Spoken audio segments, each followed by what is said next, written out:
എത്രയോ ആക്ടേഴ്സ് ഫീൽഡില്ല, പക്ഷേ ശ്രീനേട്ടനെ എനിക്ക് എത്രയോ വർഷങ്ങളായിട്ട് അറിയാം. ശ്രീനേട്ടൻ എന്ന് പറഞ്ഞു കഴിഞ്ഞാൽ നമ്മുടെ ഒരു ചേട്ടനെ മാതിരിയാണ് നമുക്ക് എപ്പോഴും തോന്നുക. വളരെ ഒരു അഫെക്ഷനേറ്റ് ആയിട്ട് തോന്നാറുണ്ട്. അതെന്താ അതിന് കാരണം എന്നറിയില്ല. ഒരു പക്ഷേ ശ്രീനേട്ടൻ വളരെ ബ്രില്യൻ്റ് ആയിട്ട് സിനിമയിൽ സ്വയം കളിയാക്കുന്ന രീതിയിലുള്ള പല കഥാപാത്രങ്ങളും ചെയ്തിട്ടുണ്ട് അല്ലേ ശ്രീനേട്ടൻ? അതെന്താണ് അതിൻ്റെ രഹസ്യം ശ്രീനേട്ടൻ? എപ്പോഴും സ്വയം ഒരു കളിയാക്കുന്ന രീതിയിലാണല്ലോ എല്ലാ കഥാപാത്രങ്ങളും വരുന്നത് ശ്രീനേട്ടൻ. അപ്പോൾ ഇങ്ങനെ കുറേ കഥാപാത്രങ്ങൾ ഇപ്പം വടക്കുനോ കേന്ദ്രത്തിൽ അപകർഷതാബോധമുള്ള ഭാര്യയുടെ സുന്ദരിയായ ഭാര്യയ്ക്ക് യോജിച്ചവനല്ല ഈ ഭർത്താവായ ഞാൻ എന്ന് വിചാരിക്കുന്ന അങ്ങനെയൊക്കെ കുറേ ക്യാരക്ടേഴ്സ് ഞാൻ പലപ്പോഴും ഇതുപോലത്തെ പരാമർശങ്ങൾ സിനിമയിൽ നടത്തുമ്പോൾ ആൾക്കാർ വിചാരിക്കുന്നത് യഥാർത്ഥത്തിൽ എനിക്ക് അപകർഷതാബോധമുണ്ട് എന്ന് വിചാരിച്ചിട്ട് സംശയിച്ചിട്ട് എന്നോട് ചോദ്യം. അങ്ങനത്തെ കഥാപാത്രങ്ങളെ കണ്ടിട്ടുണ്ടോ നേരിട്ട്? കഥാപാത്രങ്ങളെ വടക്കുനോ കേന്ദ്രത്തിലെ കഥാപാത്രമൊക്കെ ഒറിജിനൽ ആളാണ്. പക്ഷേ സിനിമയിൽ അദ്ദേഹത്തിൻ്റെ ജീവിതത്തിൽ സംഭവിച്ച രംഗങ്ങളൊന്നും സിനിമയിൽ ഞാൻ എടുത്തിട്ടില്ല. കാരണം അത് അവിശ്വസനീയമായിരിക്കും. ഇങ്ങനെയൊക്കെ ആളുകൾ ചെയ്യുമോ എന്ന രീതിയിൽ ചെയ്തതാണ്.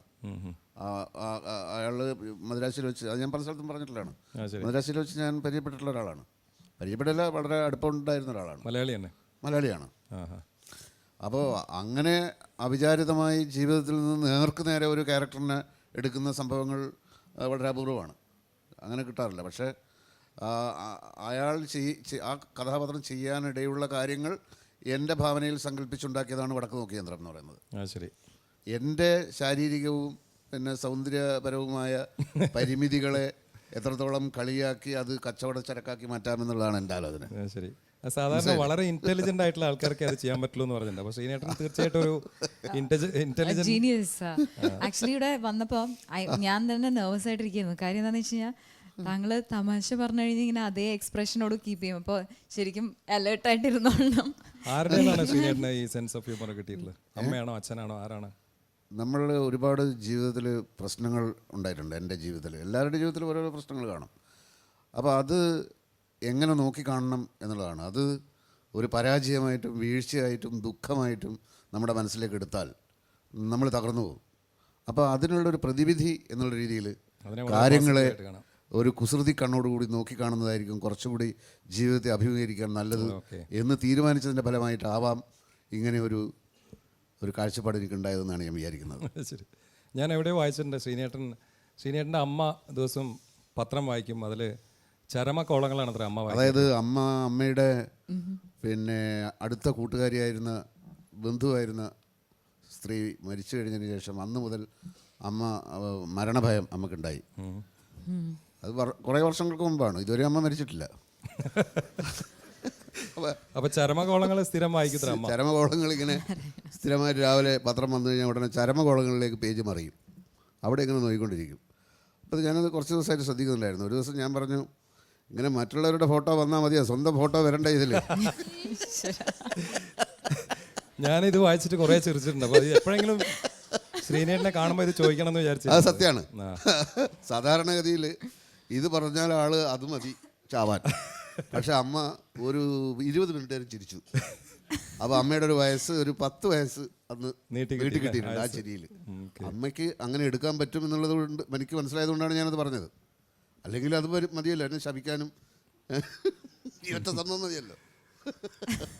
അപ്പോൾ എന്തായാലും ഇങ്ങനെയൊക്കെയുള്ള ശ്രീനേട്ടനെ ലതയുടെ അച്ഛനും നമ്മളെല്ലാവരും ഇഷ്ടപ്പെടുന്നതിൽ അത്ഭുതമല്ല. അതായത് ഞാൻ 2 സിനിമകളാണ് സംവിധാനം ചെയ്തിട്ടുള്ളത്. ഒന്ന് വടക്കുനോ കേന്ദ്രം, പിന്നെ കുറേ കാലത്തിന് ശേഷം ചിന്താവിഷ്ടയായ ശ്യാമള.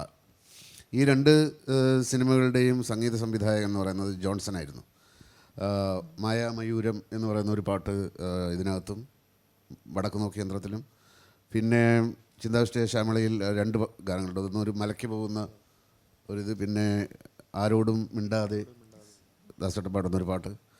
അങ്ങനെ മൊത്തത്തിൽ 3 പാട്ടുകളാണ് ഈ 2 സിനിമകളും കൂടിയുള്ളത്.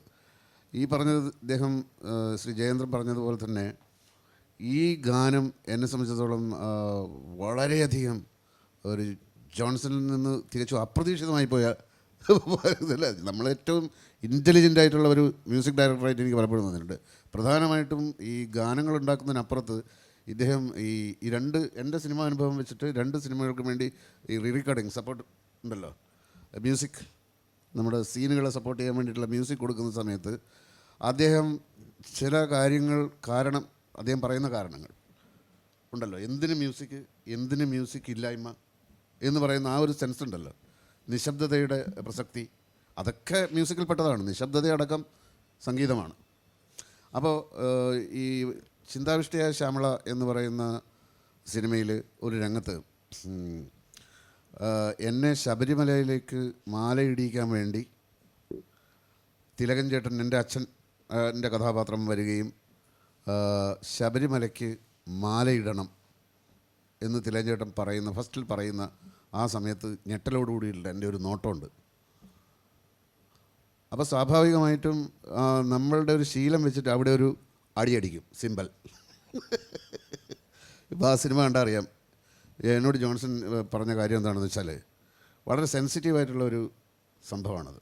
കാരണം ശബരിമലയിൽ എന്ന് പറയുന്ന ആളുകൾ ആ കാര്യത്തിൽ കുറച്ച് ഈ ശബരിമലയ്ക്ക് മാലയിടുക എന്നൊക്കെ പറയുന്നത് വളരെ വികാരപരമായ രീതിയിൽ ചിന്തിക്കുന്ന ഒരു വിഷയമാണത്. അതിന് നമ്മൾ ഇവിടെ ഒരു അടിയടിച്ചാൽ ശബരിമലയ്ക്ക് മാലയിടുന്നത് എന്ത് വലിയ പാവമാണ് എന്ന് ചിലപ്പോൾ ആളുകൾ, നമ്മൾ വെറുതെ അങ്ങ് വിട്ടേക്കാം, നമ്മളൊന്നും കമ്മിറ്റ് ചെയ്യുന്നില്ല, ആളുകൾക്ക് എങ്ങനെ വേണമെങ്കിൽ എടുക്കാം.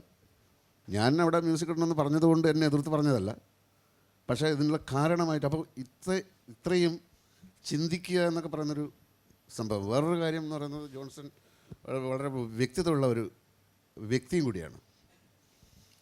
അതായത് അദ്ദേഹത്തിന് ഈ സംഗീതം എന്ന് പറയുന്നത് വലിയൊരു ഒരു ഡെഡിക്കേഷൻ ഉള്ള ആളാണ്. അപ്പോൾ അദ്ദേഹത്തിൻ്റെ ഏറ്റവും പ്രധാനപ്പെട്ട ഗാനങ്ങളിലൊന്നാണിത്. അപ്പോൾ ആ ഗാനത്തിൻ്റെ ഒരു സവിശേഷത ആയിട്ടുള്ളതെന്ന് വെച്ചാൽ അതിൻ്റെ വയലിൻ ഭയങ്കര ഇതില്ലേ, സപ്പോർട്ട് എന്ന് പറയുന്നത് ഒരുപാട് വയലിൻ്റെ ശബ്ദമൊക്കെയുള്ള അത് ഈ പാട്ടിനെ ഭയങ്കരമായിട്ട് എൻഹാൻസ് ചെയ്യിച്ചിട്ടുണ്ട് ശരിക്കും, അല്ലേ? വിഷയമാണ് പാട്ടുകൾ തീരുമാനിക്കുന്നത്. ഇപ്പം സൗണ്ട് ഓഫ് മ്യൂസിക് എന്ന് പറയുന്നത് സംഗീത പ്രാധാന്യമുള്ള സിനിമയായിരുന്നു. അതിനകത്ത് മുഴുവൻ പാട്ടുകളായിരുന്നു. നമ്മുടെ അങ്ങനെ ഒരു വിഷയം കിട്ടിയാൽ മാത്രമേ നമുക്ക് അതിനകത്ത് കൂടുതൽ ഗാനങ്ങൾക്കുള്ള ചാൻസ് ഉള്ളൂ.